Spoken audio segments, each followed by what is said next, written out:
Vamos lá, que já passamos aqui do horário previsto. Vamos lá. B, muito obrigada pela presença, por aceitar aqui o convite. Estou tomando um rasante de abelha aqui, desculpa. Acho muito importante o pessoal entender realmente a oportunidade que o tênis abre em relação às faculdades americanas. Então, tenho certeza que vai ser muito esclarecedor aqui para muita gente. E é um prazer te ter. Acho que você já participou de muito processo bacana de atletas nossos e tenho certeza que ainda tem muitos outros processos a serem construídos. Então, só agradecer mesmo. Complementando aqui, antes do B começar, eu queria falar um ponto que eu acho bem importante. Né? A gente já está nessa pegada há muito tempo, a gente acredita muito no processo de universidade americana. É um processo que eu até já falei em algumas lives, algumas coisas que eu tenho falado. Eu arrependo muito de não ter feito, na minha época não era tão disponível assim. Acho que é um processo que vale a pena para todo mundo já ter isso também como um planejamento futuro. Eu sempre fui muito amigo, né, do Felipe Fonseca e do Bernardo. O Felipe foi a pessoa que fundou Daqui para Fora, a pessoa da minha também total confiança, um cara que eu gosto muito. E a gente sempre indicou Daqui para Fora. Né? A gente tem muita procura de muitas empresas que trabalham, vários atletas nossos também já foram com outras pessoas. Né? A gente a família ela toma a decisão que ela achar melhor. A gente sempre indicou o Daqui para Fora, né? Quando eu falo sempre num passado não tão distante, muito em função da questão da pessoa. É ali que eu fui, já conheci o Bernardo, até porque ele é irmão do Rafa, que já foi coordenador do PIC, então a gente já foi se conhecendo desde 2006, 2007 ali. É a pessoa que a gente foi conhecendo cada vez mais e hoje, eu posso falar com muita tranquilidade que é a pessoa que eu mais confio, para fazer esse projeto, por duas razões. Uma, pela competência, ele também foi sócio Daqui para Fora, depois ele morou em São Paulo e mudou para BH, mas principalmente pela pessoa. Eu acredito muito mais em pessoa do que as pessoas em qualquer área. Eu acho que o mais importante é a gente ter uma confiança na pessoa. Já demonstrou isso para a gente diversas vezes, nos ajuda muito nos processos que a gente realmente precisa. O caso que eu acho mais bacana é a Ana Carla só estar lá, porque realmente teve um time por trás, e o Bernardo foi peça-chave nesse time aí para ela poder estar ali, e com certeza também fazendo isso de uma forma espontânea, fazendo isso de uma forma social. E a gente vai conhecendo muitas pessoas assim, que é muito fácil falar, mas fazer. A gente está conversando muito na Fly hoje de valores, aproveitando esse momento também. Então, Bernardo, seja muito bem-vindo aqui no Zoom. Agradeço muito também seu tempo. Queria deixar esse recado para a turma que se hoje tiver que chancelar e meu filho mesmo está aqui do meu lado também escutando, qualquer pessoa que vá para os Estados Unidos é a pessoa que eu procuraria hoje como número 1. Tá bom? Fica bem à vontade aí, a sala é sua. Obrigado, Hugo, Maísa, primeiro pela confiança, né? Acho que eu faço das minhas suas palavras, Hugo. Assim, eu acho que o pessoal é o principal, né? E ao longo desses anos a gente trabalha com atletas há muito tempo, a gente conhece muita gente, né? E ao longo dessa caminhada aí a gente vai vendo quem é quem. E assim, eu confio 100% em vocês também. Para mim é uma honra estar aqui. E saibam que pode contar sempre comigo. Sempre mesmo. Eu vou tentar compartilhar aqui a apresentação que eu fiz. E aí, Hugo, vocês me falam se vai aparecer aí. Vamos ver. Beleza. Aí eu começo a falar. Foi? Então vamos lá, pessoal. Bom, meu nome é Bernardo. Já são 10 anos que eu trabalho com a preparação de atletas para o processo seletivo de universidades nos Estados Unidos. Por que tudo começou, né? Eu fui atleta universitário, então eu fui para os Estados Unidos quando eu tinha 19 anos para fazer faculdade e conciliar com o esporte. Eu não fui tenista, não tinha esse talento que muitos de vocês têm, que o Hugo, a Maísa e o Baeta, o Valner, que essa turma tem, mas o meu esporte era outro. O meu esporte era o futebol. E eu encontrei na Universidade Americana a oportunidade de conciliar os estudos com o futebol, né? E desde então não parei mais. Então, depois da faculdade, eu voltei para o Brasil. Como o Hugo colocou, eu virei sócio da Daqui para Fora, fiquei 8 anos na Daqui para Fora. Morei em São Paulo muito tempo. Depois, eu que fiz a a ponte de trazer daqui para fora, para Belo Horizonte. E depois de alguns anos, era o momento de sair, de montar a minha própria consultoria. Então, eu montei a Zest, chama Zest Consulting. Quem quiser dar uma olhada, tá mudando? Quando eu mudei, a página mudou? Ainda não. Não, ainda não. Tá na mesma página ainda, na mesma tela? Tá. Mas vai tocando aí que eu vou... Não, cara. Dependendo, é porque às vezes aparece ou compartilhar o arquivo ou compartilhar o desktop. Pode ser que eu tenha que compartilhar, eu quero compartilhar o desktop. Então, Ali deixa eu embaixo voltar à aqui. esquerda tem umas setinhas para passar na tela. Quando você mexe o mouse ali, será que não é por ali que tem que mudar, não? Acho que eu tenho que fazer o seguinte. Se você quiser me mandar também, eu faço aqui.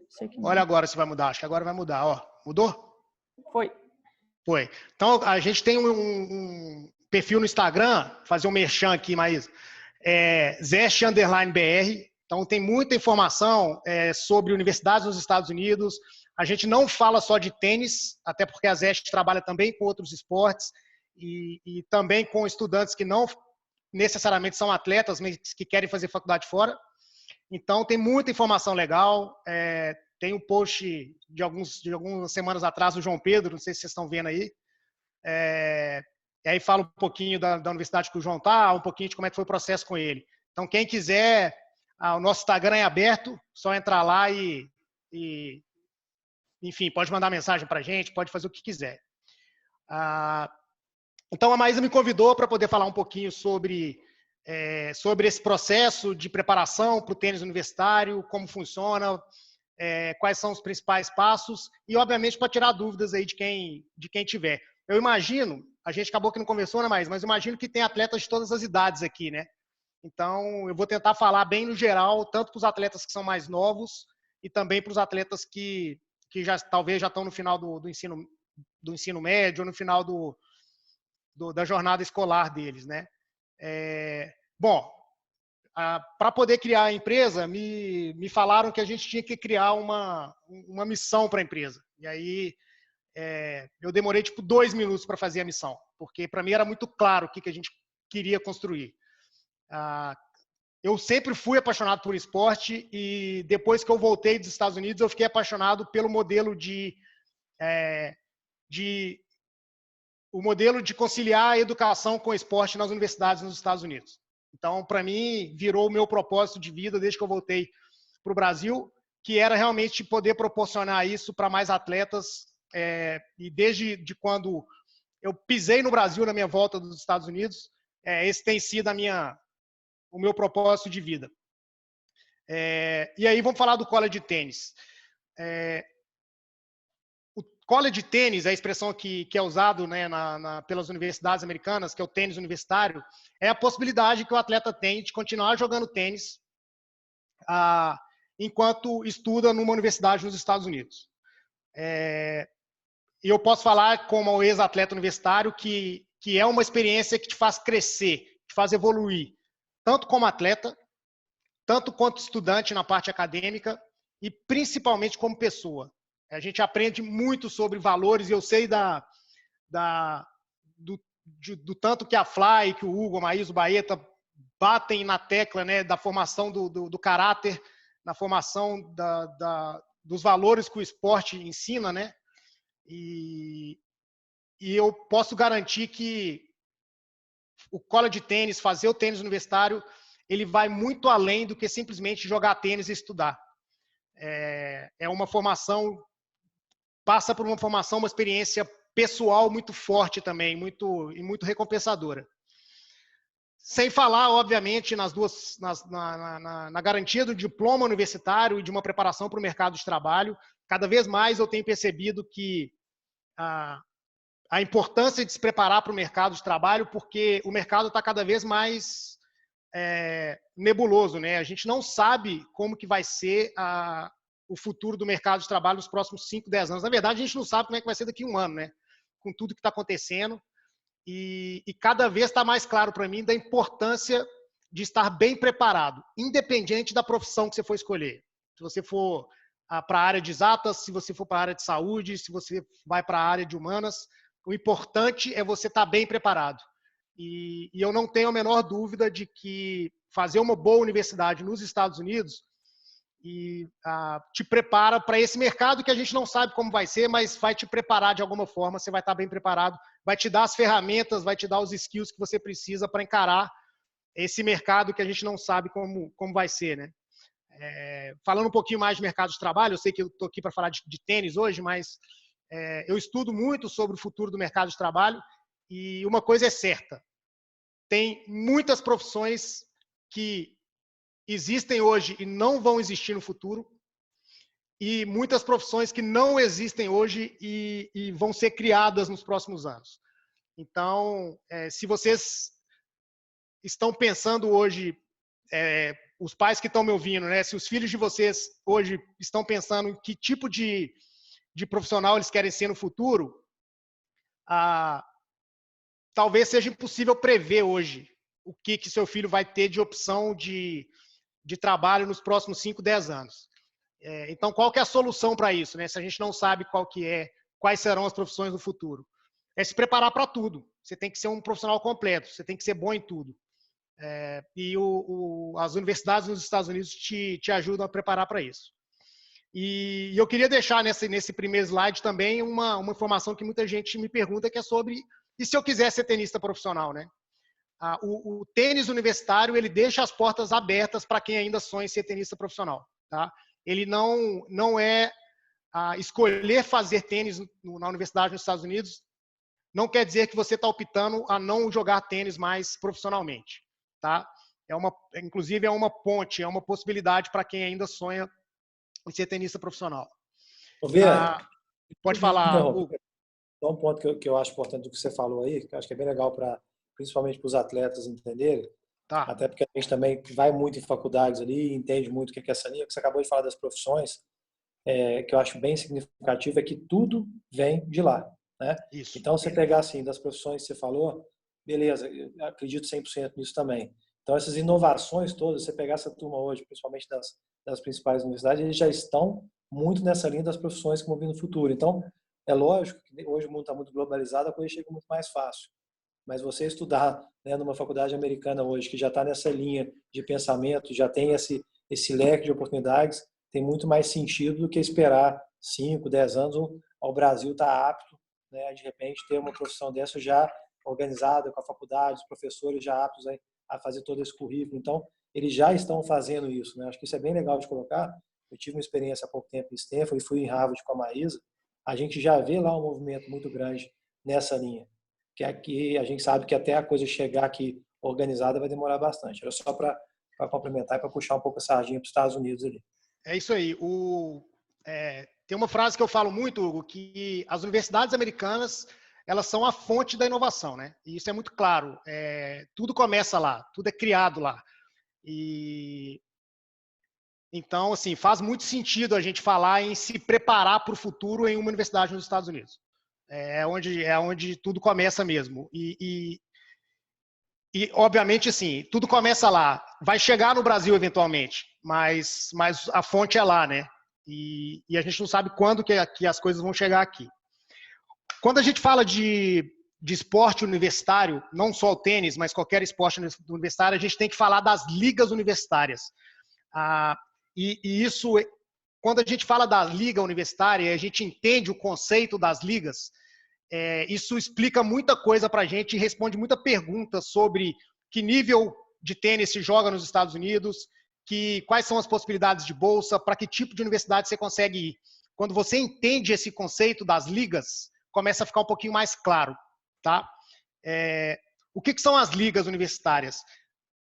Cada universidade que tem programa de esporte, ela obrigatoriamente tem que estar vinculada, ela tem que estar registrada a alguma liga. E essa liga universitária é ela que rege as regras do esporte. Existem 3 ligas. Espero que vocês estejam vendo aí, eu estou compartilhando agora a tela das ligas universitárias. Existe a NJCAA, que é a liga das Junior Colleges, existe a NAIA, NAIA, e existe a liga mais famosa, que provavelmente é que a maioria de vocês conhecem, que é a NCAA, tá? Que é essa bolinha azul do meio aí. Toda universidade, se você falar em alguma universidade nos Estados Unidos, ela vai ter que, se ela tem um programa de esporte, ela vai ter que estar vinculada a uma dessas 3 ligas. E ela não pode estar vinculada a mais de uma liga ao mesmo tempo. Ou ela está vinculada à NCAA, ou ela está vinculada à NAIA, ou ela está vinculada à NJCAA. Tá? E aí, daqui a pouquinho, eu vou explicar um pouquinho sobre cada liga e vai começar a fazer um pouco mais de sentido o que representa o conceito dessas ligas. O que muita gente me pergunta quando a gente está falando de esporte universitário nos Estados Unidos qual que é a faculdade ideal para mim, ou qual que é o tipo de faculdade que eu vou conseguir entrar, ou qual que é a liga ideal para que eu faça o esporte universitário.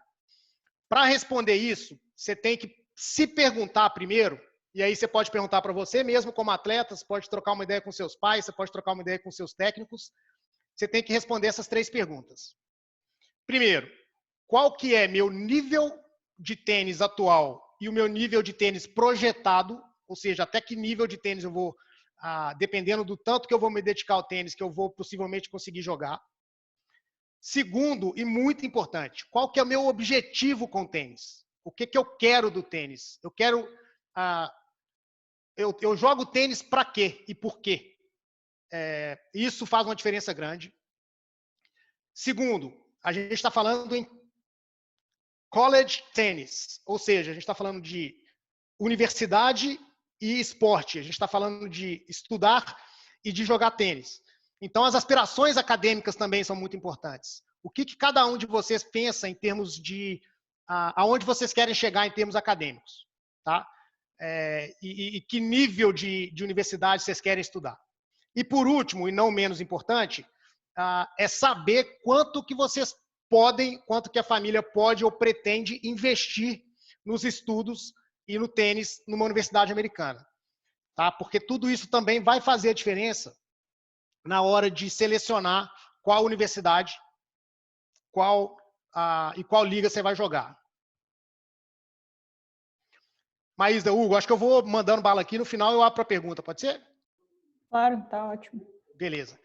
Vamos lá, falando de tênis universitário.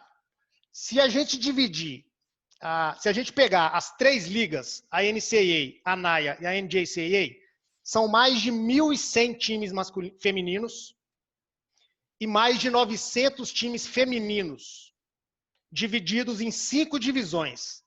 Mas espera aí, Bernardo, você falou que são 3 ligas, como que tem 5 divisões? Porque a liga NCAA, que é a liga principal, ela é dividida em 3 divisões. Então, a gente acaba tendo 5 divisões no final. Eu vou falar em ordem de nível de competitividade, ou seja, do nível de tênis. Tá? Quanto melhor o programa de tênis, mais alto ele está nessa divisão aqui. O programa mais forte de tênis, ele vai estar na NCAA Divisão 1, que atualmente a gente tem 250, 260 times masculinos e 315, 320 times femininos na Divisão 1. A NCAA tem uma segunda divisão, que tem 170 times mais ou menos no masculino e mais ou menos 230 times no feminino. E a NCAA tem a divisão 3, que são 330, 340 times masculinos e 370 times femininos. Vamos falar da NCAA. Qual que é a grande diferença entre as 3 divisões? A grande diferença das 3 divisões é o dinheiro que cada uma das divisões tem para recrutar atleta. A NCAA Divisão 3, ela não tem bolsa esportiva. Ela só tem bolsa acadêmica. Vamos lá, eu falei mais cedo que se a gente entender o conceito das ligas, a gente começa a entender qual faculdade é ideal para que tipo de aluno. A NCAA Divisão 3 é para o tipo de atleta que está muito focado no acadêmico, tem notas muito boas, está preocupado muito com o acadêmico, mas talvez não tenha um nível de tênis tão competitivo. Ele vai encaixar bem na divisão 3. Tá? E a bolsa que ele vai ganhar não é pelo tênis. A bolsa que ele vai ganhar é pelas notas. É uma bolsa acadêmica. E aí muita gente pergunta, então a divisão 3 é muito fraca, os atletas não são bons. Pelo contrário, as faculdades de divisão 3 também são muito competitivas, também são muito fortes. Daqui a pouquinho eu vou falar sobre o UTR, que é, não sei se vocês já ouviram falar, no Universal Tennis Rating. O nível de UTR da divisão 3 ele é menor que divisão 1 e divisão 2, mas também é um nível de UTR bom, considerado bom. E o atleta ele não precisa ter um nível competitivo, ou seja, um UTR tão alto quanto na divisão 1 e 2, mas ele precisa sim ser um atleta de nível competitivo. As faculdades de divisão 1 e divisão 2, elas têm bolsas esportivas. E os atletas vão ser recrutados e vão receber uma bolsa pelo tênis.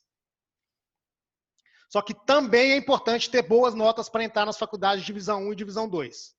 Só que aí é o atleta que está mais focado no tênis, é o atleta que está mais dedicado ao tênis e que dedicou a sua preparação mais ao tênis também. E aí esse atleta vai receber uma bolsa não pelas notas, ele vai receber uma bolsa pelo nível de tênis que ele compete. As faculdades de divisão 1 vão exigir um nível de tênis mais alto e vão exigir um UTR mais alto. As faculdades de divisão 2 vai ser um UTR intermediário entre a divisão 1 e 3.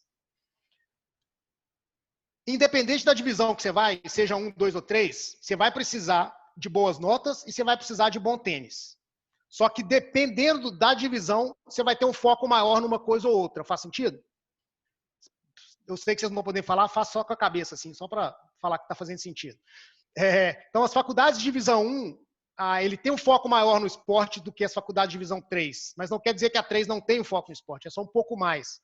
As 3 divisões, elas são muito fortes, tanto no acadêmico quanto no esportivo, mas existe um foco maior dependendo do perfil do atleta. E aí eu tenho certeza que cada um de vocês já está pensando um pouquinho aí, putz, talvez eu sou o cara da divisão 1, talvez eu sou o cara da divisão 3, talvez eu sou a menina ou o menino da divisão 3. Porque vai muito do perfil de cada um. As outras duas ligas, elas são as ligas que são, sendo bem realista, eles são ligas abaixo da NCAA, são ligas que têm também possibilidade de bolsa esportiva, tanto a NAIA quanto a Junior College, mas são ligas menos competitivas. O nível esportivo é um pouco abaixo, tanto da NAIA quanto da Junior College. Tá? Junior College é a liga que tem a menor exigência acadêmica. São as Junior Colleges.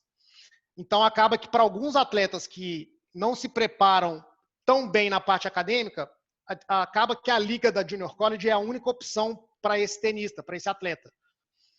E, obviamente, não é a liga mais forte. Então, eu falo assim, tem 5 opções de ligas nos Estados Unidos. Então, tem liga para todo mundo, para todo perfil de estudante de atleta. Só que quanto melhor seu tênis e quanto mais academicamente preparado você tiver, melhor a liga que você vai jogar também e que você vai estudar. Tá? Então, tem muita opção de universidade, gente, nas faculdades americanas. Agora, realmente, quem se prepara melhor dentro e fora das quadras vão ter opções melhores de universidades, consequentemente, vão se preparar melhor para o futuro e vão ter, provavelmente, chances melhores de sucesso. Então, resumindo aí essas 5 divisões, que são divididas em 3 ligas, né, a NCAA, a NAIA e a Junior College, são mais de 1.000 times femininos e mais de 900 times masculinos nessas 5 divisões aí. Como que funciona os times e os confrontos? Muita gente me pergunta isso também. Em média, um time masculino e feminino das universidades de tênis, eles têm entre 8 e 10 atletas de tênis naquele time. Tá? 8 atletas masculinos, 8 atletas femininos. Porém, os 6 melhores de cada time, os 6 melhores femininos, os 6 melhores masculinos, são os considerados titulares. O que é ser considerado titular num time de tênis lá? quando tem um confronto de uma faculdade contra a outra, jogam 3 jogos de duplas e 6 jogos de simples. E quem joga esses 3 jogos de dupla e esses 6 jogos de simples são esses 6 atletas titulares, esses 6 melhores atletas. Por que é importante ter atleta reserva?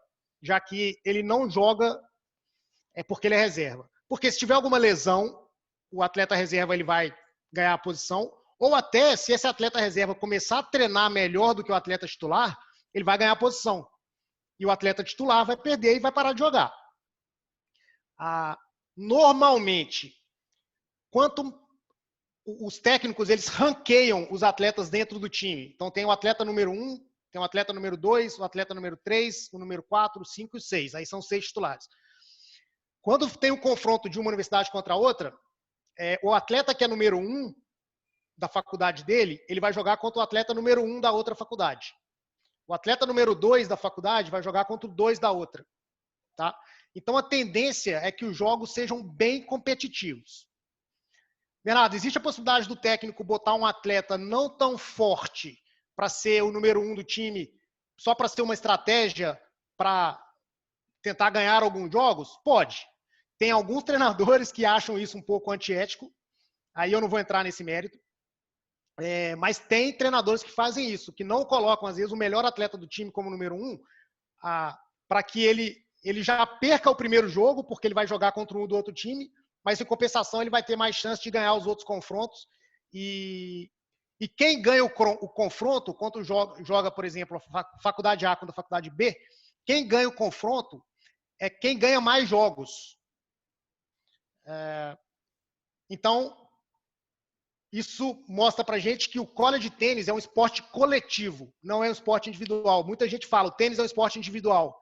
Não, não é nos Estados Unidos. O college tênis não é um esporte individual, é um esporte coletivo. Então, muitas vezes, você vai perder seu jogo, mas seu time vai ganhar. Ou você vai ganhar seu jogo e seu time vai perder o confronto.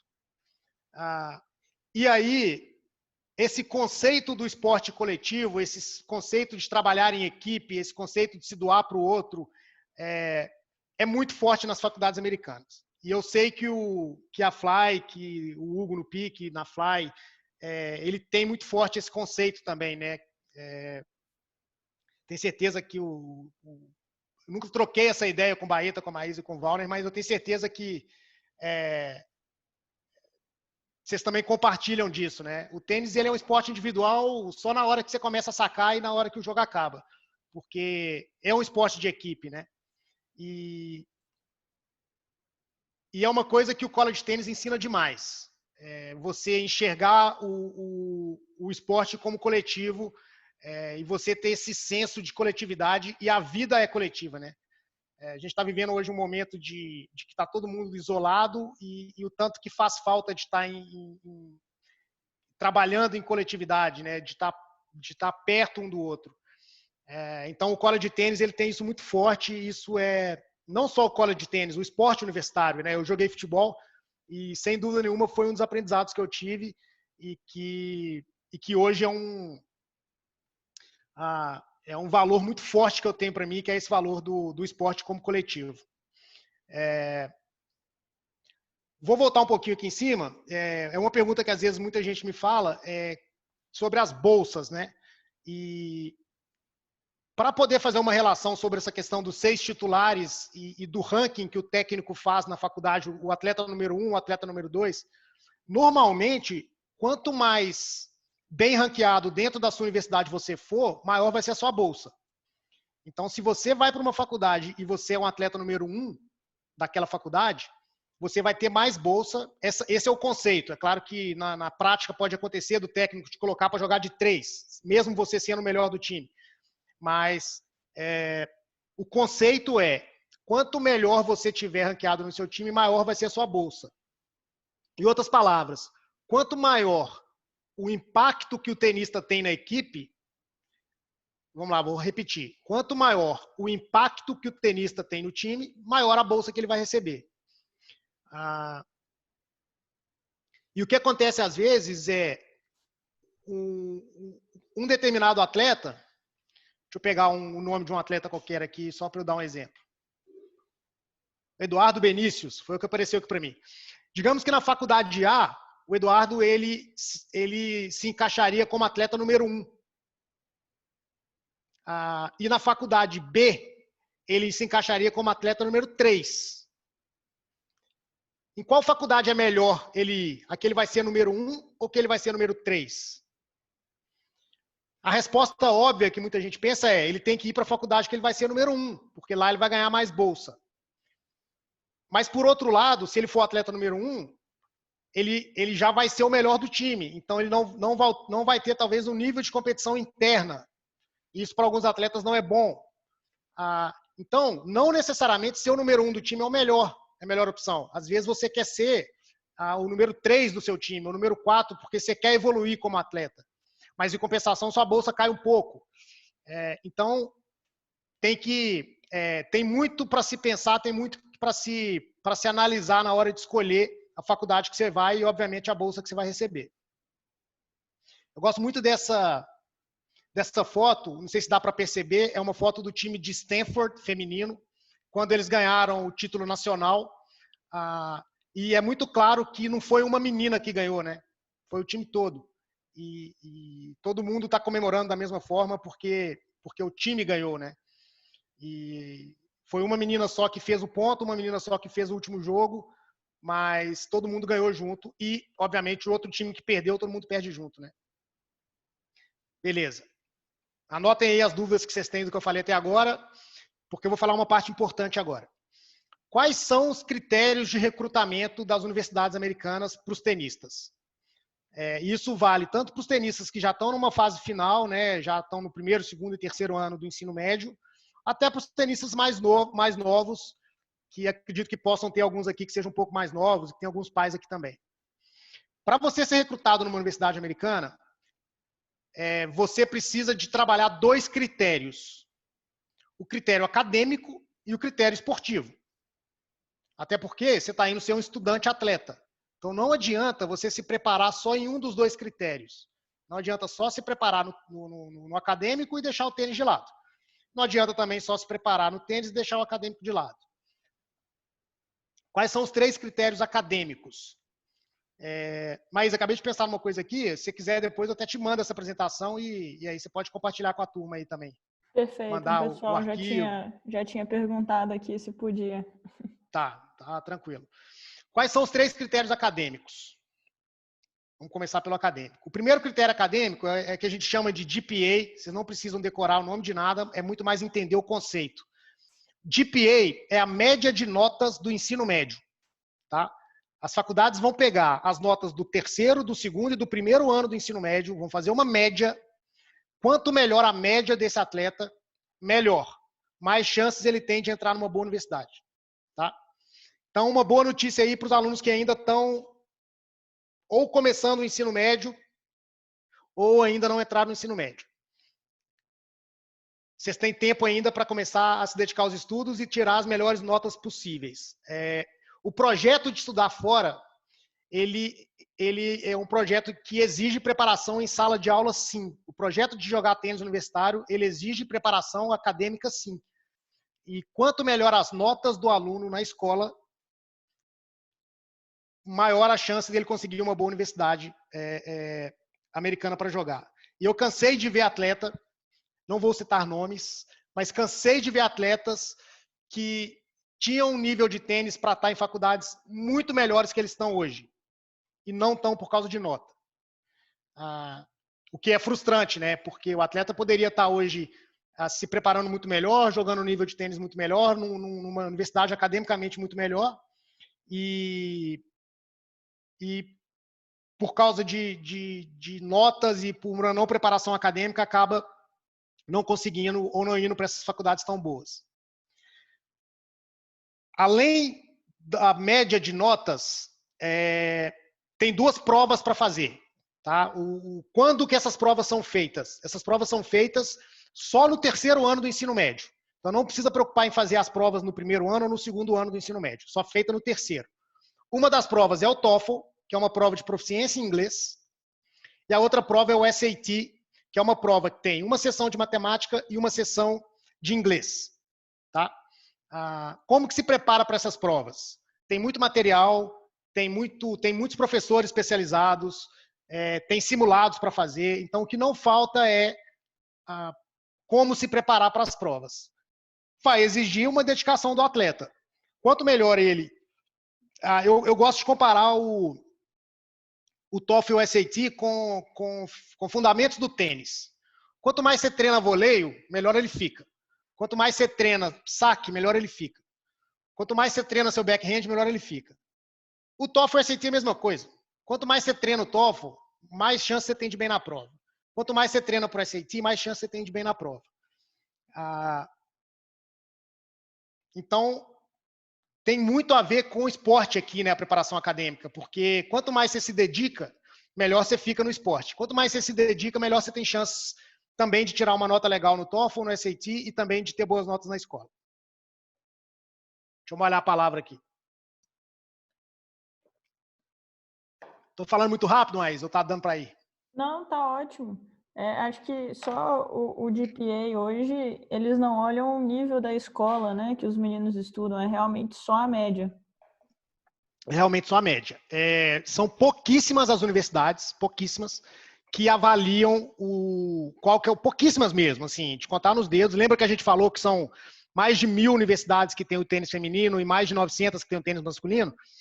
São pouquíssimas, assim, a gente conta no dedo, não é nem uma dezena de universidades que avaliam o nível da escola. Se você está numa escola de primeira linha ou se você não está numa escola de primeira linha. O que é importante no GPA? É que você tenha as notas boas e quando você for escolher a escola que você vai estudar, que seja uma escola que tenha todas as matérias exigidas pelas universidades americanas. Eu vou falar quais são elas. E que você consiga no final do ano um diploma ou um histórico escolar que mostre as suas notas. Tá? Então, muita gente me pergunta se dá para fazer supletivo, se vale a pena fazer o SESEC, se vale a pena terminar o ensino médio dessas maneiras que não são as maneiras regulares, né? Não terminar regularmente, fazer uma prova, fazer o SESEC. Não é o ideal. Porque o SESEC e o supletivo, ele não te dá todos os pré-requisitos que a NCAA e as universidades exigem. Quais são esses pré-requisitos?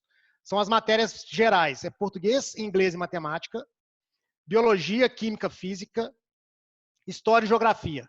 Você tem que ter todas essas matérias no primeiro, no segundo e no terceiro ano. Tá? Independente da escola, pode ser no Santo Agostinho, no Loyola, no Santo Antônio, ou pode ser numa escola que não tenha nome. Mas o importante é que tenha essas matérias no currículo e que o aluno tenha uma nota final dessas matérias no final do ano. Tá claro? Ótimo. Beleza. Bom, critérios acadêmicos já estão decifrados, né?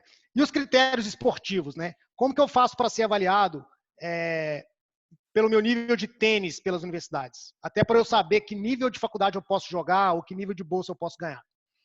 São 3 fatores. O primeiro é o UTR, que é o Universal Tennis Rating.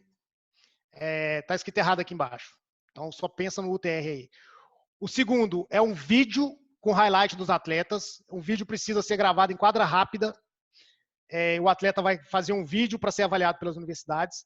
E o terceiro é uma recomendação dos técnicos sobre, às vezes eu mesmo faço essa recomendação do atleta quando eu conheço melhor o atleta. Então, no caso da Ana Carla eu fiz, do João Pedro, do Bruno, são atletas que eu convivi mais. Quando não são atletas que eu convivo tanto, os próprios técnicos podem fazer, a Maísa faz, o Hugo faz, o Baeta, enfim, qualquer um pode fazer.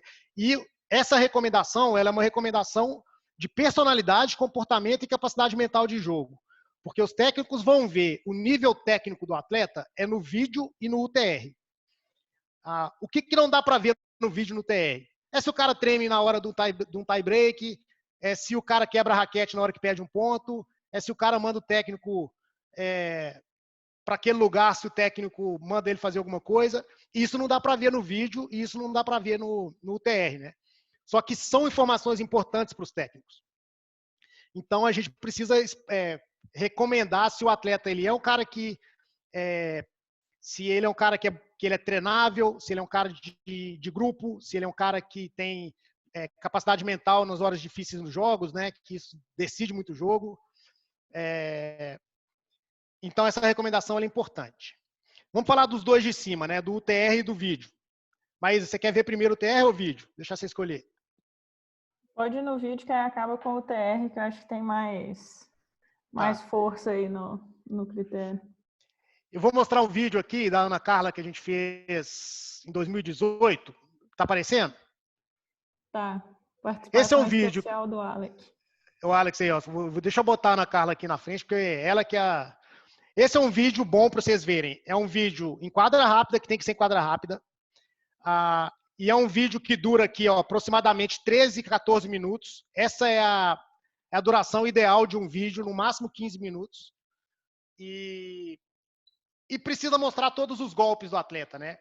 Então, se a gente botar um pouco mais para frente aqui, vai ter saque, vai ter voleio, vai ter backhand, vai ter forehand, vai ter lob, vai ter tudo.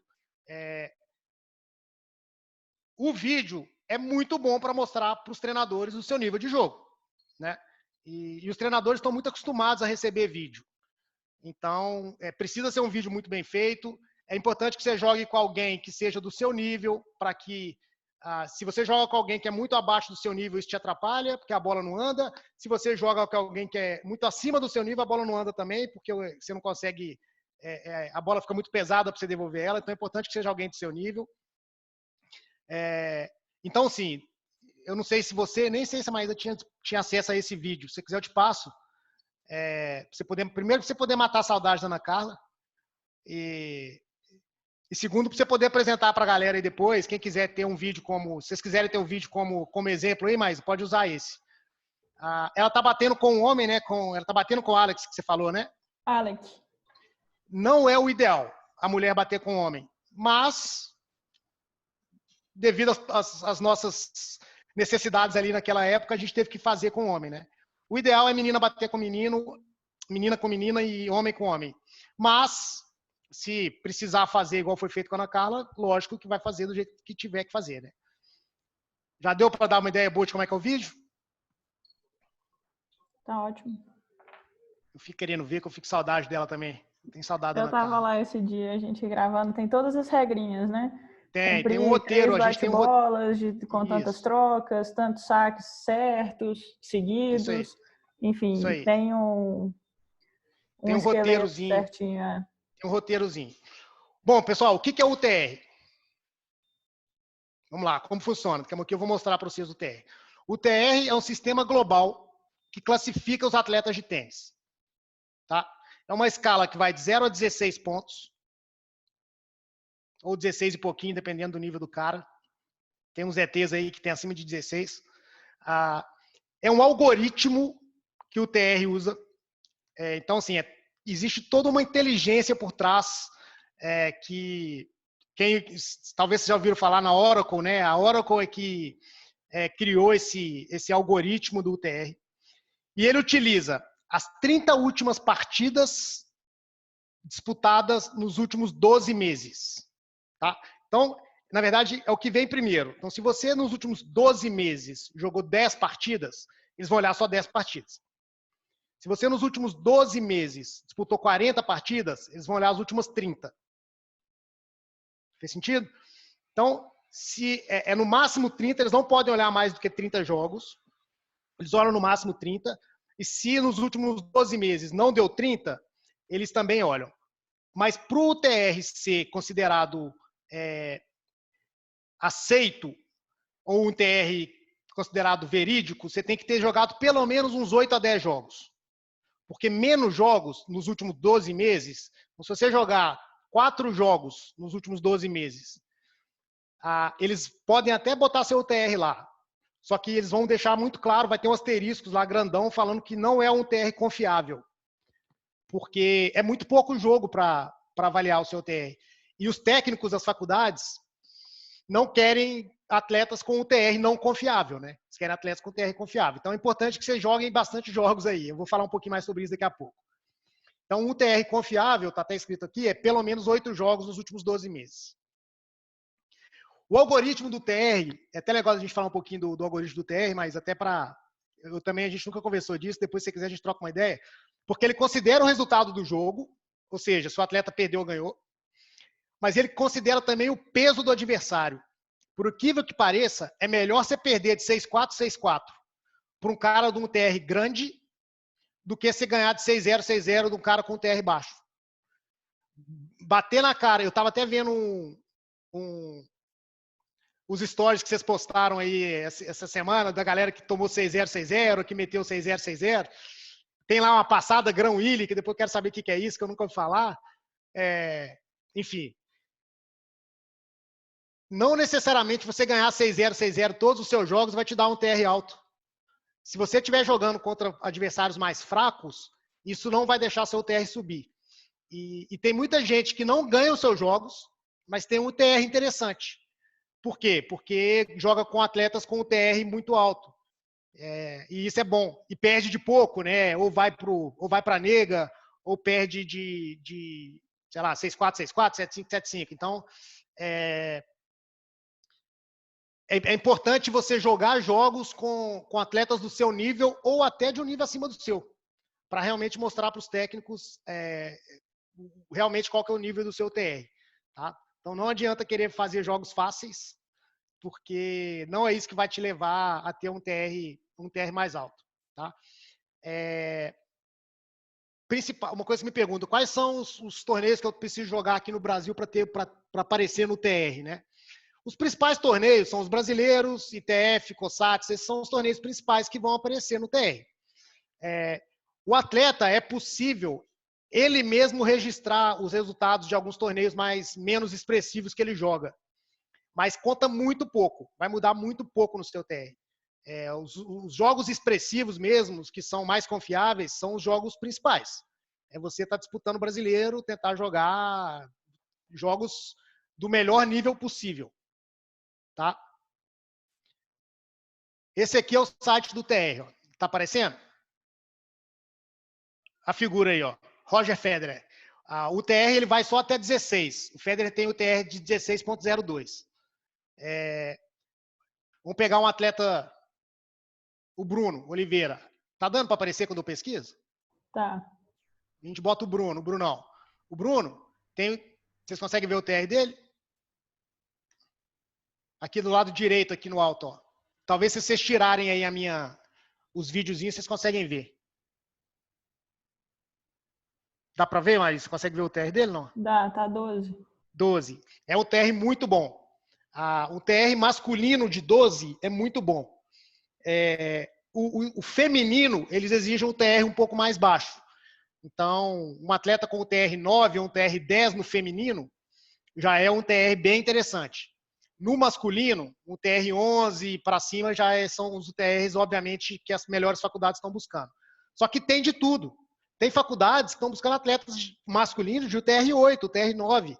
Tem faculdades que estão buscando mulheres com o TR 6, o TR 7.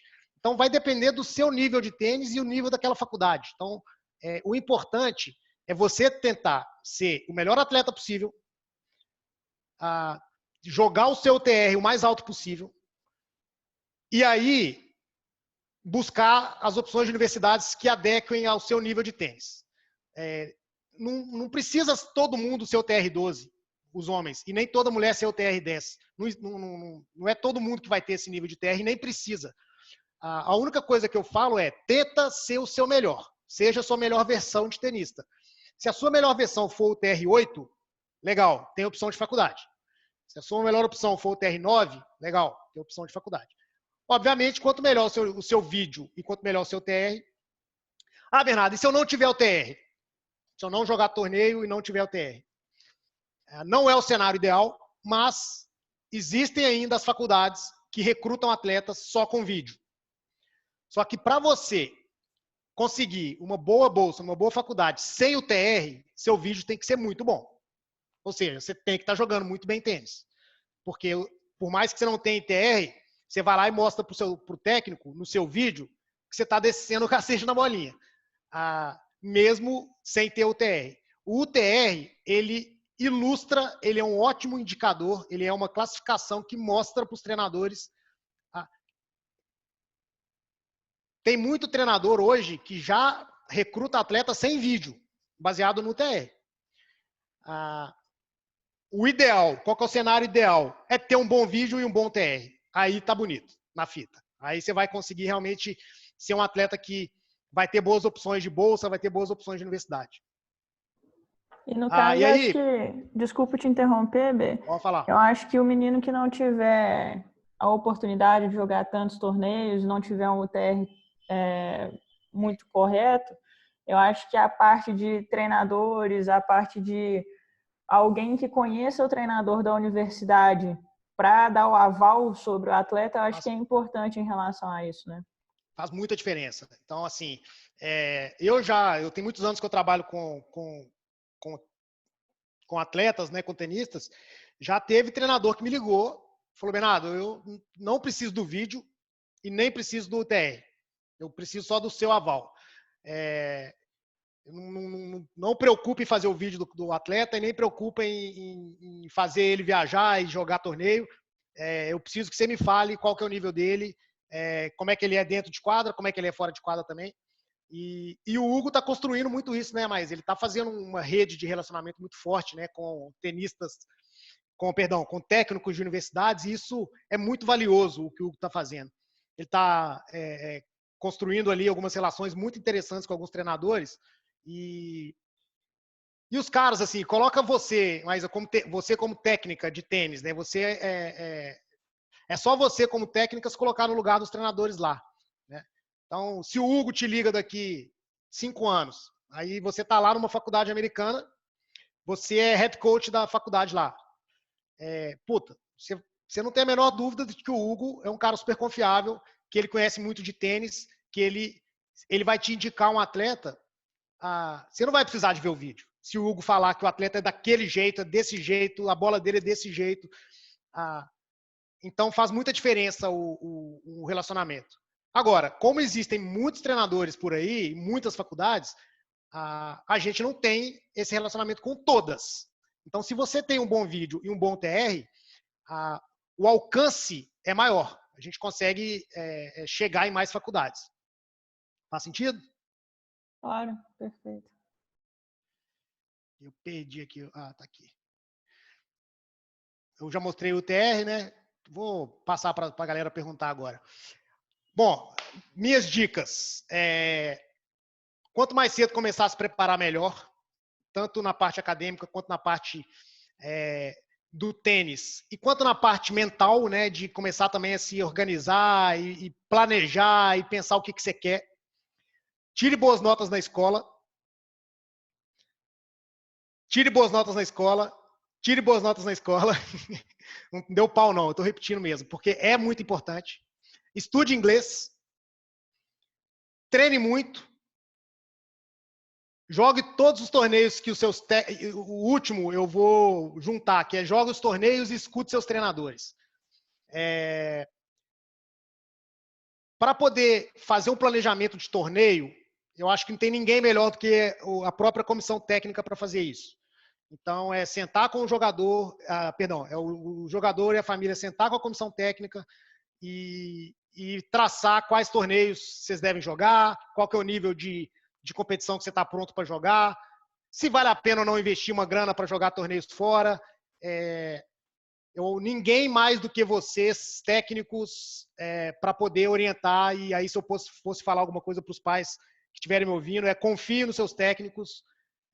Eles estão no dia a dia com os filhos de vocês, eles sabem que nível de torneio seus filhos podem jogar, que nível de investimento que vocês devem ou podem fazer, porque o tênis, dependendo do torneio, eles exigem, tem alguns torneios que você não vai gastar tanto, mas outros você gasta um pouco mais, né? Então, é a hora realmente de escutar os treinadores e escutar a orientação deles. Tá? Era isso. Não sei se eu passei do tempo, se eu falei pouco, mas o recado era esse. Claro que tem muita coisa ainda que... esse aqui é assunto para muito tempo. Eu queria trazer primeiro um pouquinho da minha opinião sobre tudo e principalmente os os pontos principais aí de preparação e de como fazer para chegar lá. Estou aberto para perguntas. Boa, Bernardo. Ô, Bia, eu tô cheio de perguntas aqui, mas acho que é bom a turma começar aí. Vocês que mandam, estou aqui. Tá? Boa noite, Bernardo. Boa noite, Bernardo. Boa noite. Quem está falando, Gustavo? Quem está falando Agora é o é o Bob Bob. Wildman. Eu sou o ancião da turma aqui. Fala, Bob. Ô, Bob, Fala. você é uma lenda do tênis mineiro. Lenda viva, né? Ainda, Lenda viva. Bob Aleila. Quem não conhece? Quem nunca ouviu falar? Ô, Bernardo, foi muito bem explícito, foi muito legal sua palestra aí. Obrigado, eu tenho Bob. duas perguntas bem simples. Qual que é a idade máxima para conseguir bolsa nos Estados Unidos? Essa é a primeira pergunta. E a outra seria, tem a possibilidade de coach ter bolsa nos Estados Unidos? Por exemplo, eu quero fazer um manager, eu quero estudar para fazer, entendeu? Tipo manager, né? Sim. Carreira de coach. Foi bom, de repente, eu quero ir lá estudar e se eu tenho possibilidade de trabalhar lá como assistant coach, alguma coisa assim. Legal, ótima pergunta. Fala, Hugo. Desculpa aí, só intrometendo do Bob. Quando ele fez a primeira pergunta, eu estava achando que ele estava querendo jogar lá. Agora ele quer ser coach. Tá melhor. Acho que está mais. Não, porque. Tá mais baixo. Eu também. Igual ele estava explicando sobre o UTR, sobre esse detalhe. Então, tem meninos que já passaram da fase juvenil. Então, tudo bem. No ranking da CBT, eles têm lá o circuito profissional deles e tal. Mas aí o menino teria que estar jogando ITF, por exemplo, né? Mas às vezes ele já passou da idade. Então, de repente, tem uma idade máxima para isso aí também. Boa, ótima pergunta. Vamos lá. Começar pela segunda. Existe, só porque ela é mais rápida, existe sim a possibilidade existem posições de assistant coach em universidades e o assistant coach, ele ganha uma bolsa para poder, naquela mesma universidade, fazer o curso que ele quiser, de fazer um mestrado, fazer alguma coisa. Então, isso é muito comum, tá? Então, existe sim essa possibilidade. O assistente técnico, ele vai trabalhar pela universidade e vai ganhar uma bolsa para fazer uma pós-graduação, um mestrado, o que for. Isso, ótimo. Tá? Isso é uma coisa que acontece sim. Tá? É bem legal. Na verdade, é bem interessante, bem legal. Sobre a idade, o mais importante, Bob, não é preocupar com a idade, é preocupar o que as pessoas os atletas têm que preocupar é com a questão da linha escolar. Assim, quando que esse atleta terminou o ensino médio? Tem quantos anos que ele terminou o ensino médio? Tem quantos anos que ele está jogando o torneio? Quanto mais tempo você demorar, porque tem gente que forma com 17 anos, tem gente que forma com 18, quanto mais tempo você demorar, depois que você se formar, então eu me formei no ensino médio, terminei a escola, quanto mais tempo você começar o tênis universitário, quanto mais tempo esse gap de você jogando o torneio, pior. Tá? Então, assim, 2 anos jogando torneio já te prejudica muito. 3 anos jogando torneio já te prejudica muito. Se você formou... E por que eles têm essa regra, Bob? Porque eles querem que o esporte lá seja o mais justo possível. E eles acreditam que não é justo um atleta terminar o ensino médio, ficar 3 anos jogando torneio, jogando ITF, jogando COSAT, e depois ele vai para a faculdade para pegar um moleque que tem 17 anos e acabou de começar a faculdade e não tem experiência nenhuma de quadra. Então, não, eu entendo isso aí, mas são duas posições. Uma é essa que você colocou, pode ser. A outra seria a pessoa carente, né? Porque o Brasil não tem o nível, né, social igual aos Estados Unidos. Isso aí. Então, o menino não teve condição de terminar o ensino médio, então ele faz depois. Tem muitos meninos que estão estudando educação física agora e saíram de boleiro, entendeu? Então é mais por causa disso, né? Legal. Cada caso é um caso para ser analisado. A NCAA, que é a Liga Universitária, ela tem umas regras, mas quando existe alguma exceção na regra, você pode fazer uma petição para a NCAA e explicar que, olha, já tem 2 anos que esse atleta terminou o ensino médio, mas ele é um atleta que aí você mostra para a NCAA que ele teve algum...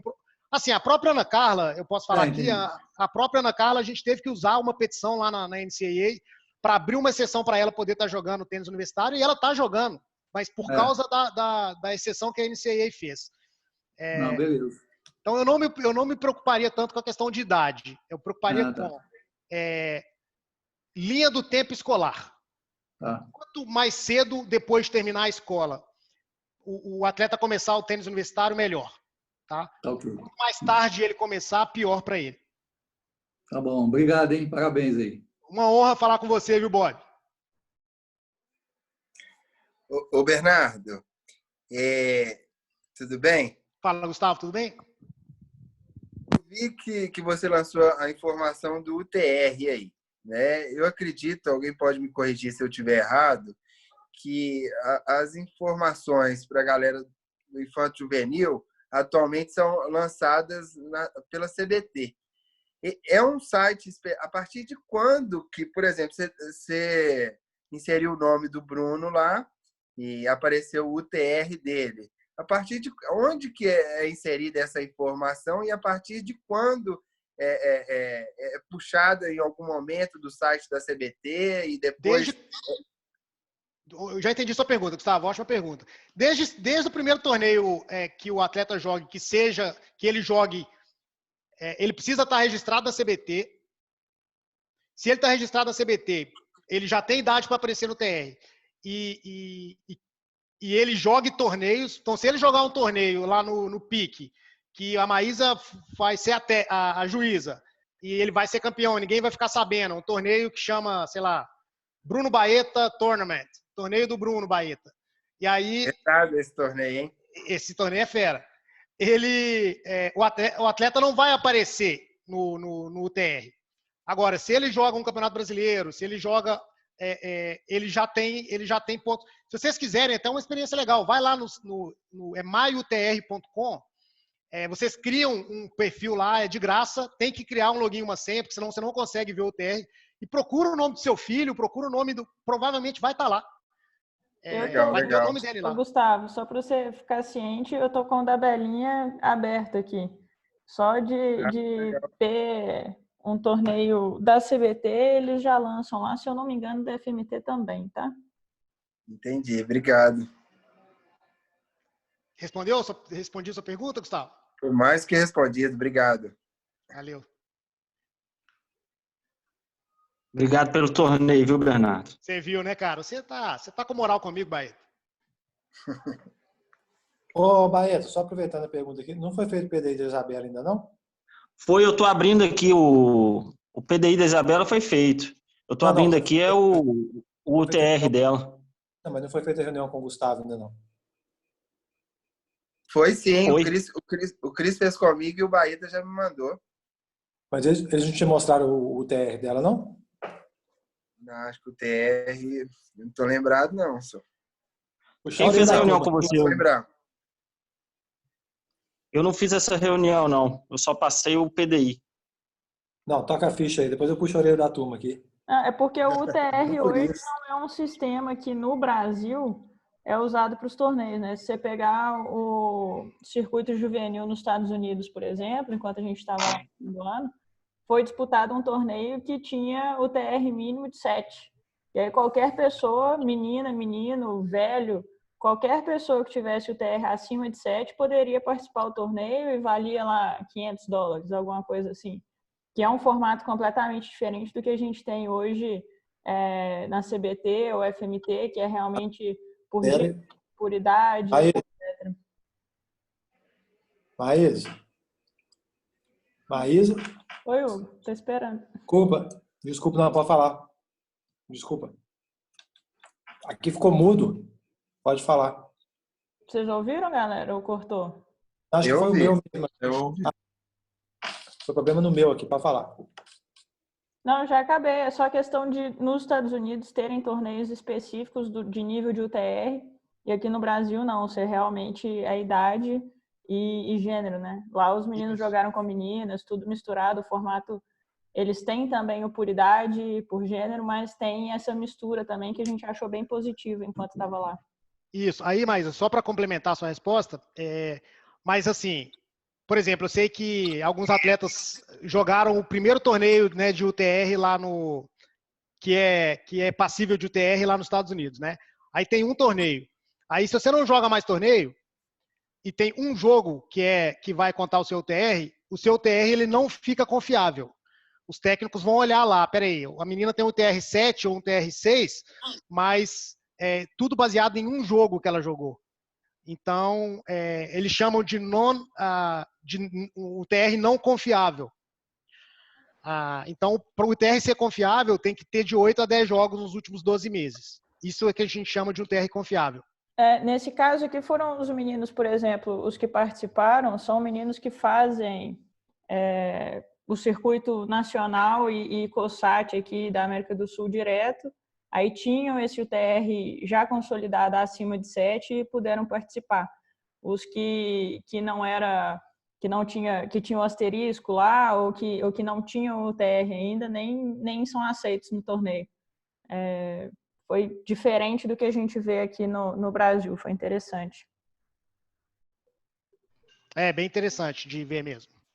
Eu estou vendo aqui nas perguntas no chat, acho que eu já falei, mas só para confirmar, eu posso mandar sim os slides depois, acho que o Ricardo Filho perguntou aqui. E o que mais? Isso, posso mandar o slide sim, o link do YouTube também, com o que vocês quiserem eu posso mandar, vocês que mandam. Mas vamos lá, quem mais? Quem mais tem pergunta? Posso fazer uma pergunta? Fred. Claro. Fala, Fred. Fala. Tudo bem? Tudo bem. Beleza, obrigado pela palestra aí, muito boa. Bernardo, eu queria que você... duas coisas. O TR,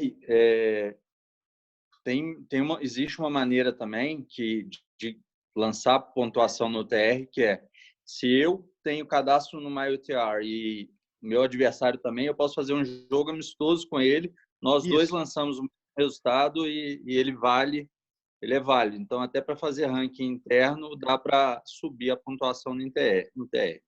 Sim.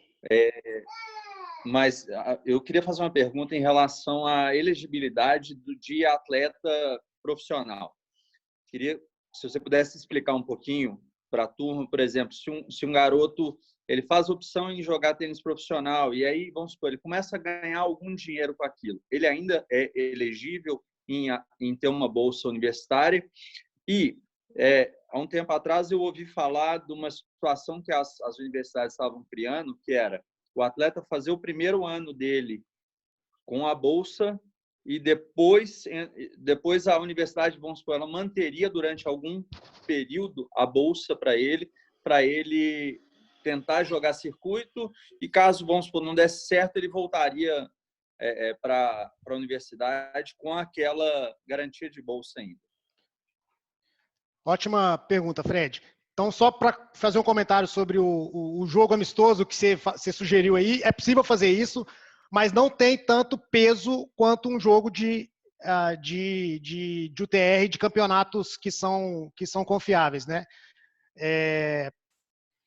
Sobre elegibilidade. Elegibilidade é uma grande questão das ligas, né? E não é muito claro, as ligas não deixam muito claro quais são as regras da elegibilidade. Eles falam que o atleta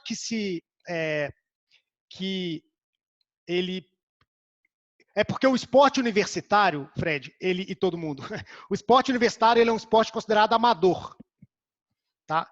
Quando a liga universitária considera que esse atleta virou profissional, ele perde a elegibilidade.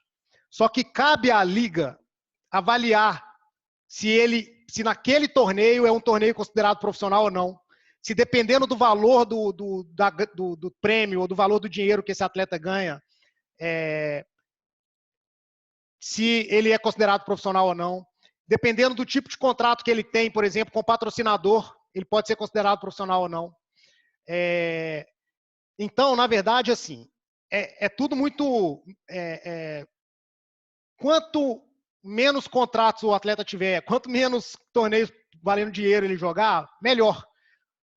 Quando você começa a assinar contrato, você tem patrocinador e é difícil porque não é uma decisão tão objetiva, ela é muito subjetiva. A NCAA avalia a situação daquele atleta e fala se ele foi profissional ou não. E tem casos muito parecidos que ela fala que um atleta foi profissional, o outro não foi.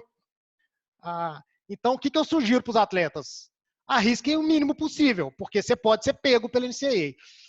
Eles perguntam, você tem uma ideia, eles perguntam no questionário se o lanche que você faz na sua academia de tênis é pago por você ou pelo seu time, se o seu técnico te fez assinar algum contrato, se você tem patrocinador de raquete, se você tem não sei o que e tal. E aí eles pegam tudo aquilo ali e batem um carimbo. Esse cara é profissional, esse cara não é. Então é muito subjetivo. A regra diz que, se ele for considerado profissional, ele perde a elegibilidade. Tá? Agora, ser profissional ou não é muito subjetivo pelo que a liga vai avaliar. Você lembra que eu falei de duas ligas, a NCAA e a NAIA? A NAIA ela é menos rigorosa do que a NCAA. Então, ela tende a pegar menos os atletas. E sobre esse comentário que você fez, que a faculdade pega o atleta, ele joga por um ano na faculdade, aí ele sai para o circuito profissional. Quando ele sai para o circuito profissional, a partir desse momento ele não pode jogar tênis mais pela faculdade. Quando acontece esse cenário que você sugeriu dele voltar para a faculdade depois, a faculdade até mantém a bolsa, mas ele não joga tênis mais. Tá? Ele volta, fez sentido? Ele volta para a faculdade depois para terminar o curso, depois que ele foi mas ele não volta para o time de tênis mais. Então a faculdade, na verdade, garante a bolsa para ele, mas só para ele estudar. Se ele fez um ano de faculdade, saiu para o circuito profissional, jogou um circuito profissional, acabou a carreira universitária dele. Entendi. Existe sim faculdades que falam, se você vier, o atleta é tão bom que se ele jogar 2 anos pela faculdade, a faculdade já está satisfeita. Então ele joga 2 anos e sai para o circuito. A faculdade sabe que ele não volta mais para ser tenista da faculdade. Só que ele fez um acordo ali com a faculdade no início, de que caso ele volte para a faculdade depois, ele não é tenista mais do time, mas ele tem aquela bolsa garantida. Parece que a Catherine Beres teve isso, né? Eu acho. Isso é uma negociação com o Athletic Department, com o departamento de cada universidade, né? Então, eu já tive treinadores que me sugeriram isso para alguns atletas e depois, lá na frente, eles não conseguiram cumprir, porque o diretor atlético da faculdade não cumpriu o que o técnico prometeu. Então, tem que tomar um pouco de cuidado também, porque o técnico ele tem uma autonomia muito grande de oferecer bolsa, mas ele tem um chefe. O técnico da faculdade tem um chefe, que é o diretor, Athletic Director, o diretor que pode... tem muito treinador que promete coisa que ele mesmo não pode cumprir mais na frente. Respondi? Perfeito. Obrigado. Respondi. Valeu, Fred. Mais alguém aí, turma? Eu queria fazer uma... Desculpa, pode fazer. Vai, Guilherme. Fala, Bernardo. Eu já estive aí com você no seu escritório.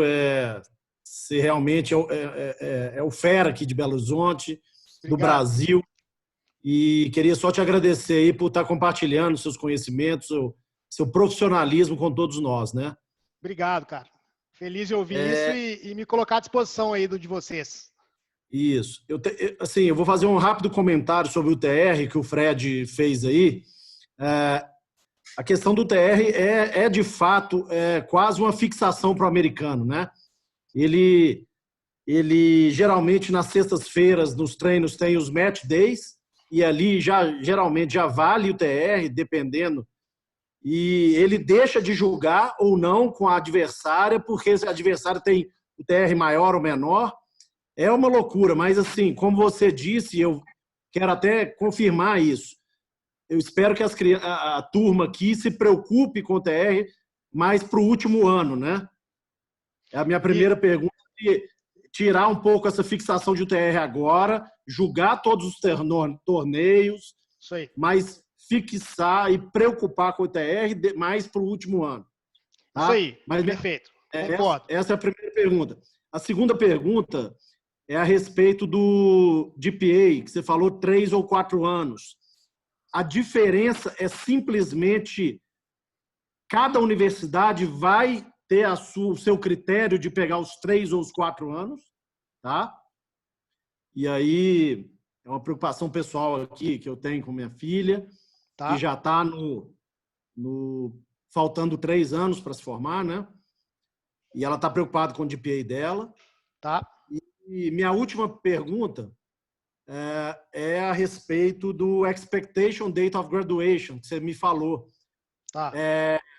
A partir de que ano letivo eles já começam a contar qual que é a data prevista de formatura e se ele não atinge essa data, quais são as penalidades que as faculdades impõem a esses alunos, que eu sei que, inclusive, é perda de percentual de bolsa, etc. Não é isso? Excelente. Eu queria que você explicasse esses 3 pontos. Excelente. Vou tentar lembrar aí tudo que você falou, mas vamos lá. Ó. Vou começar pelo UTR.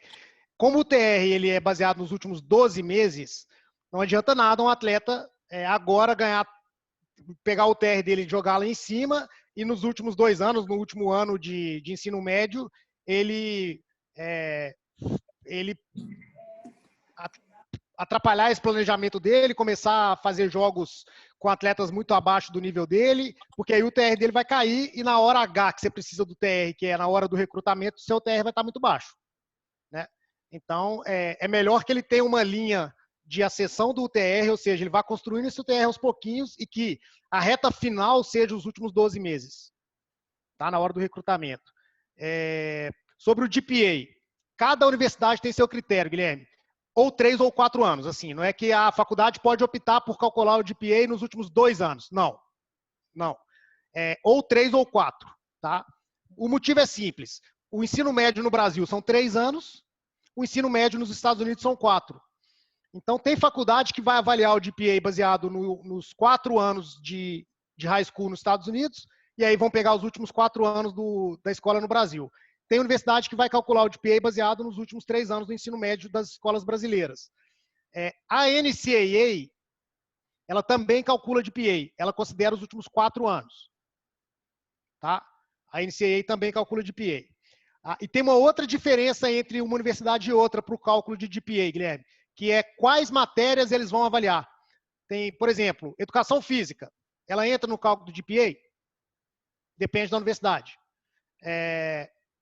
Filosofia entra no cálculo do GPA? Depende da faculdade. Sociologia, depende da faculdade. Então, tem faculdade que só calcula o GPA baseado nas matérias principais. Português, matemática e inglês, aquelas que eu falei, biologia, física e química, história e geografia. Tem faculdade que só vai olhar elas. Não vai olhar religião, não vai olhar filosofia, não vai olhar sociologia. Tem faculdades que vão olhar todas as matérias. Aí vão fazer um GPA global. E aí, nesse caso, é bom para os alunos, porque sobe um pouco a média. Então, varia muito de faculdade para faculdade. E a última pergunta foi do Date of Graduation. Normalmente, as faculdades passam a olhar, a calcular a data de graduação a partir do 7º ano do ensino fundamental. Então, ele já começa a calcular em que ano que ele fez o 7º ano. Aí eles olham, se ele fez o 7º ano em 2020, aí você calcula, em 2021 ele está no 8º, em 2022 ele está no 9º, em 2023 no 1º, em 2024 no 2º, em 2025 ele gradua. Então, o date of graduation desse aluno vai ser em dezembro de 2025. E aí eles vão se basear nisso aí. Quando você fere essa regra do date of graduation, a punição que você vai tomar também é subjetiva. Pode ser que eles tirem 1 ano de elegibilidade, pode ser que eles tirem 1 ano de bolsa e não de elegibilidade. Você pode jogar, mas não pode ganhar bolsa. Às vezes você pode ganhar bolsa e não pode jogar. É muito estranho. A gente está com um atleta lá que ele está com bolsa, mas não está jogando. E eu tenho outro atleta que ele está sem bolsa, mas está jogando. E aí depende da punição que você vai tomar, que a NCAA vai te dar. Bernardo, uma última aqui. Você também estava explicando a questão do college serem durante 2 anos. Como é que é essa questão? 2 anos e depois continua jogando com bolsa, sem bolsa? Explique isso também, por favor, que eu tenho uma dúvida sobre isso. Tá, isso é a terceira liga, né? Tem 3 ligas. Tem a NCAA, tem a NAIA e tem a NJCAA, que é a Junior College. As Junior Colleges, Guilherme, são instituições de ensino superior de 2 anos, tá? Onde o nível acadêmico ele é mais baixo e o nível esportivo também. Então, é mais fácil de entrar numa Junior College. você faz 2 anos lá, nessa Junior College, jogando tênis, estudando, ganhando bolsa. Quando você termina essa Junior College, a sua elegibilidade já passaram 2 anos. Você já perdeu 2 anos de elegibilidade, porque você jogou 2 anos de Junior College. Então, você só tem mais 2 anos de bolsa para terminar a sua faculdade. Se você foi um bom aluno nesses 2 anos de Junior College, mais 2 anos de bolsa é o suficiente para você se formar. E aí você faz uma transferência, que é muito comum, essa transferência da Junior College para a faculdade de 4 anos, só que você só precisa de 2 anos para formar. Então, tem muito aluno que a Junior College acaba sendo uma segunda chance. Assim, você vai para uma Junior College, fica 2 anos, e depois transfere para uma NCAA Divisão 1 ou para uma NCAA Divisão 2 para concluir os estudos. E a boa notícia é que o diploma é da faculdade que você se forma, não da faculdade que você começou. Então, o diploma que você consegue nos 2 últimos anos, ele apaga o seu diploma da Junior College. É bem interessante essa possibilidade para aquele atleta que não tem um nível de tênis tão alto ou não tem notas tão boas, e aí ele pode usar essa estratégia da Junior College por 2 anos. Beleza, obrigado.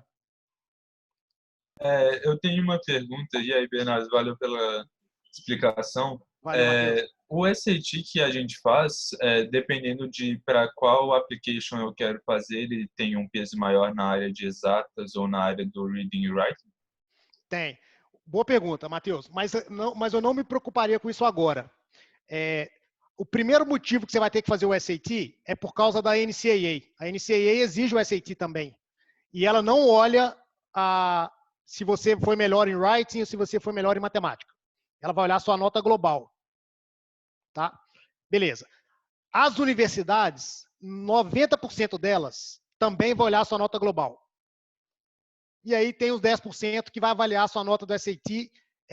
Ela vai fazer um breakdown, né? Ela divide a sua nota do SAT de matemática, divide sua nota SAT do writing para ver e avaliar se você foi melhor numa sessão ou melhor em outra. Tem tanta coisa para se preocupar no processo que eu não me preocuparia com isso. Eu me preocuparia em fazer um bom SAT como um todo. São poucas as faculdades, pouquíssimas, que vão fazer esse breakdown, que vão dividir as sessões e olhar se o aluno foi bem aqui ou foi bem ali. Tá?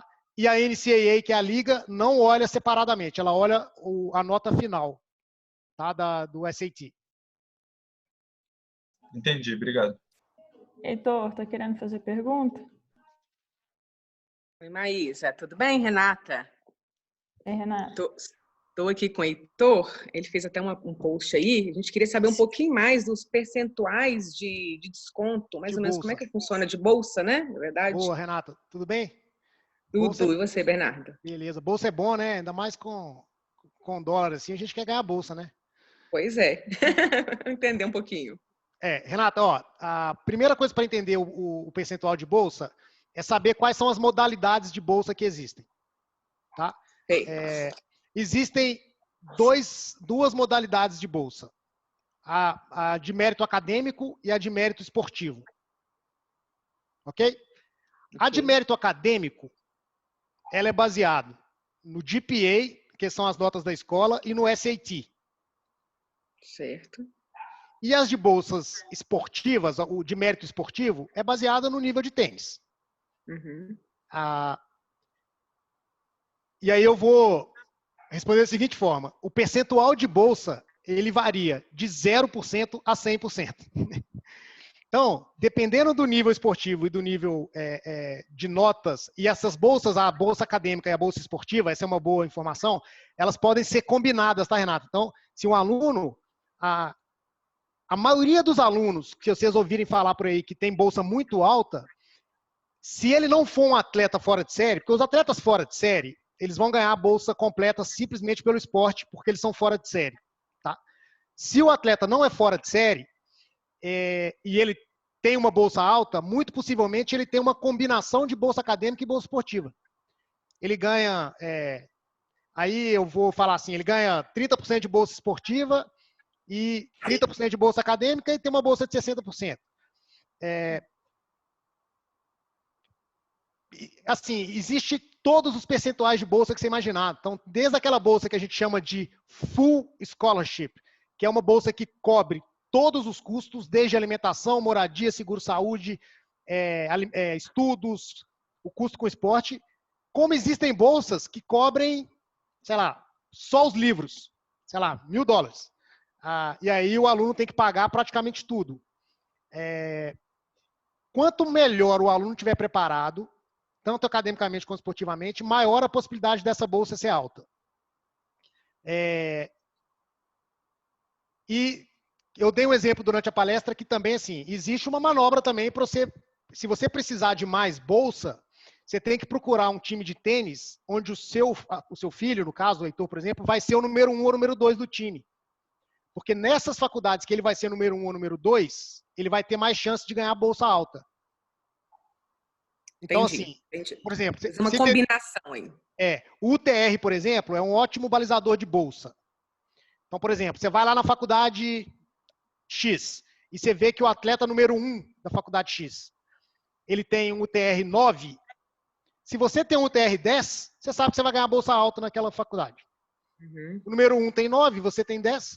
Agora, se você entra lá na faculdade e vê que o atleta número 6, ele tem o TR 10 e você tem o TR 8, aquela faculdade ali esquece bolsa. Você não vai ganhar bolsa, não. E a bolsa ela vai variar demais, o percentual vai variar demais de faculdade para faculdade. Então, tem atleta que vai ganhar 10% de bolsa, 20%, 30%, 40%, 80%. Depende muito depende do impacto que o atleta vai ter no time, depende das notas e depende até do tanto de bolsa que a faculdade tem para oferecer. Às vezes a faculdade está com orçamento, e para quem tem empresa, trabalha com empresa, às vezes a faculdade está com muita bolsa para oferecer. Ou seja, o orçamento dela está muito bom. E tem ano que aquela mesma faculdade está com o orçamento apertado. Então ela não vai ter tanta bolsa disponível. Tá bom, tá bom. Segue as 6 regrinhas que você colocou e quando chegar mais perto, faz essas contas aí. É isso aí. Tá bom. Beleza, obrigada. Valeu, Renato. Eu queria fazer uma pergunta. Claro. Porque o TOEFL, ele é uma prova para as escolas de inglês americano, não é isso? Isso aí. Sendo que o FIRST é uma prova para inglês britânico. Show. Você acha que cursar o curso de inglês eventualmente na escola de inglês britânico poderia ser prejudicial? No caso, você está falando da cultura inglesa ou não? Ou você está falando... Sim, da cultura. Eu acho definitivamente não. A cultura inglesa é uma excelente escola, prepara muito bem para o TOEFL. Eles, inclusive, são algumas unidades da cultura inglesa em Belo Horizonte, Gustavo, eles oferecem o TOEFL. Então, assim, você pode fazer a prova lá. E para fazer um bom TOEFL, são 2 caminhos. São 2 passos, perdão. São 2 passos. O primeiro passo é ter um bom nível de inglês. Independente se é o inglês britânico, é ter uma boa base de inglês. O segundo passo é você se preparar para a prova. É você entender a prova. É você saber onde você está pisando. Quantas questões essa prova tem. Quanto tempo ela demora. Quais são as etapas. Como é que é a voz do cara que faz o speaking. Como é que é a voz da moça que fala do speaking também. São só 2 vozes. Então, quanto mais você treina aquelas 2 vozes, mais preparado você está no dia da prova. Então, assim, eu tenho muita tranquilidade para falar que a cultura inglesa prepara muito bem para o TOEFL, que na verdade está muito mais na mão do aluno de se preparar bem e se dedicar do que assim, é muito mais o aluno se dedicar, se preparar bem para o TOEFL, está muito mais na conta do aluno até do que qualquer coisa. E existe uma outra prova também, Gustavo, pouca gente conhece, que chama IELTS, ou IELTS. Cada pessoa fala de um jeito, os 2 jeitos estão certos. O IELTS, ela é uma prova com inglês britânico, igual o TOEFL com inglês americano, que é aceito em todas as universidades também. Então, o aluno tem até a opção de fazer o IELTS, se ele não quiser fazer o TOEFL, que é uma prova muito parecida com o TOEFL, mas é com inglês britânico. Ótimo, obrigado, viu, Bernardo?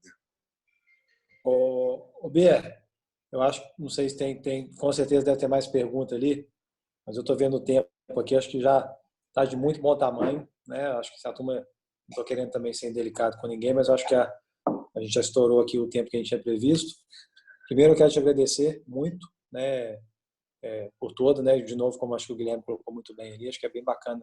Toda vez que a gente conversa, acaba que aparece mais um detalhe, mais um ponto que e eu já estou acostumado com isso bastante, sempre aprendi coisas novas hoje também. Tenho certeza que a turma que está vendo pela primeira vez realmente teve uma visão bem clara. Então, muito obrigado. Como a gente falou no início, a turma que chegou depois, o Bernardo realmente é a pessoa que a gente mais confia hoje, né, para poder indicar. Te agradecer toda a parceria. E acho que a turma, né, você deixou seu contato ali, se a turma tiver alguma dúvida, já entra direto com você. O Matheus mesmo que estava aqui do lado perguntando um monte de coisa de futebol. Falei, depois a gente vai lá no B. Futebol, a resenha é outra, Matheus. Depois a gente conversa. Mas é isso. Então, muito obrigado. Hugo, eu que agradeço mais uma vez a confiança aí. Galera, estou super à disposição. Maísa, pode passar meu contato para a turma. Quem quiser falar comigo. Em tempos de quarentena, então, eu tô... Quanto mais vocês me ligarem, melhor. E é isso aí, assim, Hugo, você sabe, assim, tem uma consideração especialíssima por você, te acho fera. E a turma toda, Baeta, Maísa, todo mundo, vocês são fera. Então, conta comigo mesmo, sempre. Valeu, Bé. Recíproca é a mesma aí. Tudo de bom, então, turma. Obrigado aí. Gente, brigadão. Depois disponibilizo o contato lá. Valeu, obrigada, galera. Bê. Obrigado. Um abraço para Valeu. todos aí. Um abraço. Ótimo, obrigado. Valeu. Valeu.